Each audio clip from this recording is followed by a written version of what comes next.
Okay, let's do it. So we got our lips. My light is coming from my upper right. That is just something I do. You can just go ahead and ignore that nose because that was more of a visual placement.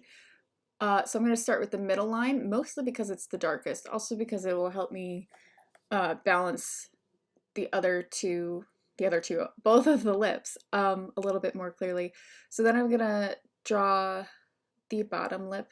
I don't want it to be round like that. You see how that's like closer to a semicircle? This has more subtle curves.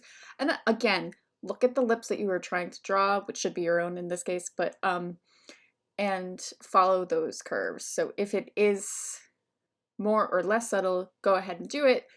Um, but generally speaking, it's not like a rounded circular archway. Something about lips is if you do contours, because they're rounded, right? They have shape. Um, so if you do these lines to show the curves kind of for your own sake as an artist, um, that will help you shade because the directions in which you shade super important, um, particularly with like blending shading. Cross hatching, I mean, you're hatching. But with this, I'm going with the plane of the lips, the same direction that it is going on to keep that form very clear and consistent. Um, and just kind of hint at it, especially only using one color. There's not a lot of opportunity to give all of the information that maybe I could if it was from another angle, as it is from this angle. Um, And again, darker towards the middle. The entire upper lip should be slightly darker as long as the light is not coming from below. Generally speaking, they're turned down a little bit more, um, maybe a lot more depending again on whose lips they are.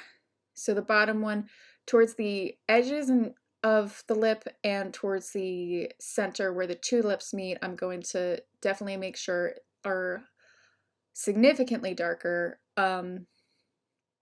Than any value I would add to the bottom lip. Although again, there should be some amount of a shine.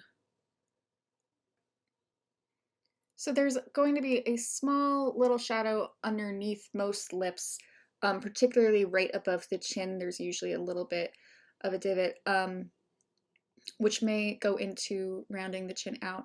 I'm just going to speed up some of the shading because this mouths often will look much better when you kind of give them a surrounding area to live in. Um, yeah, and just really keep looking back at your reference image and remember the direction of light. That will save you boatloads of time. Now, before closing the video, I do want to create lips from a slightly different angle or viewpoint, and I'm going to start with the center of the lips and how they kind of come together along like the midpoint of the face going down the middle. I'm going to draw their divot, little cupid's bow, and I'm going to draw the curve that you could see going away from the face and coming further through the composition.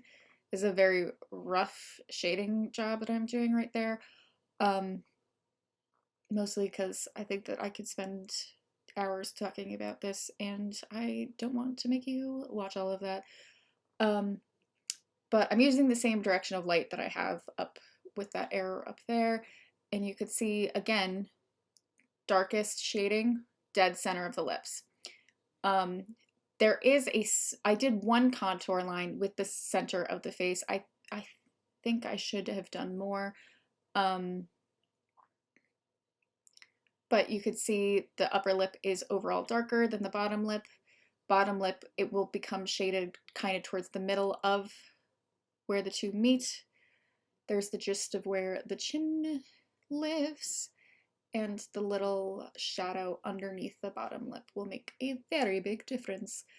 Um, you could see, like, slowly but surely, a person is coming out of this purple. And the direction that you color in, it really does matter. It's not, when you're a kid, teachers may tell you, oh, you should only draw in one direction. Not so, but I will say it very much matters what direction you draw in. If that those two sentences can live together in harmony, which I think that they can. Okay, so those are my lips for the day, and I will give you more advice as we need it.